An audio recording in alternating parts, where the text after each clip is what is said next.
The Leapmotor C10 sits in a Zurich showroom, and this 2026 version reaches 100 kilometers an hour in 4 seconds. Nothing about it says so, and in America, you are not allowed to buy one. Which is a pity. A 14.6-inch screen, 12 speakers, a panoramic roof, standard on a family SUV. Something had to give. We will come back to that. It was not the battery, not the space. The equipment list is not where they saved money either.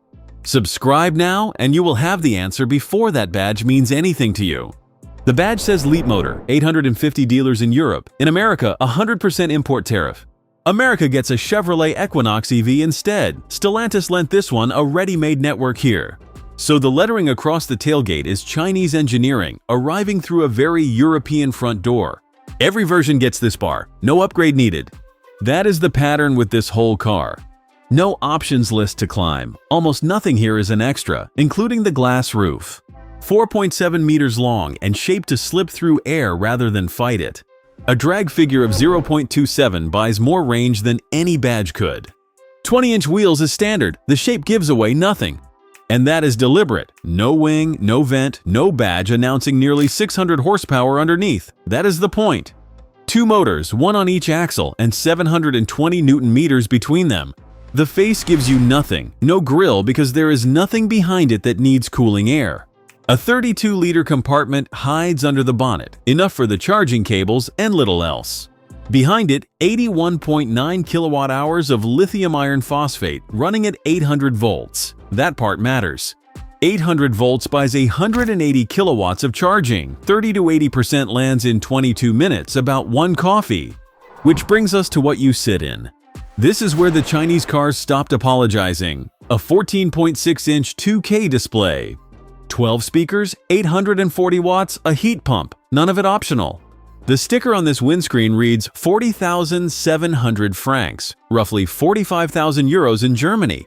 A Tesla Model Y performance asks nearly 62,000 euros and gives you 460 horsepower. This one has 598 and leaves about 17,000 euros in your account. That is the whole argument. So what did give? Not the seats, not the roof, not the charging speed. The answer here is the software. There is no Apple CarPlay in this car, and no Android Auto either, not on any trim, at any price. That is a hardware limit in the current platform and not a setting that somebody simply forgot to switch on. Leapmotor's own system is quick and clean, so most days you will not miss them. Some days you will.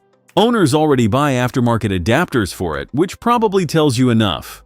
The second complaint is louder than the first. The assistance systems chime, warn, and intervene constantly.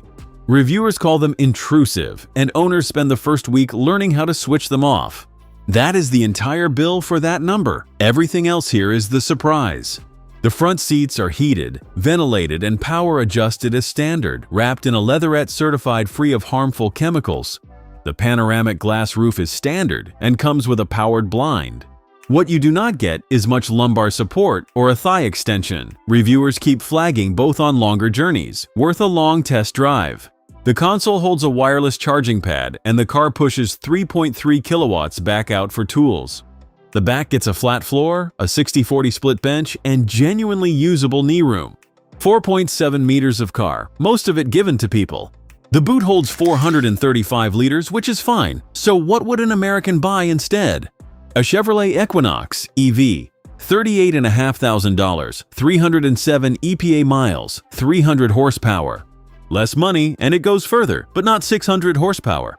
Want it cheaper? The B10 is next.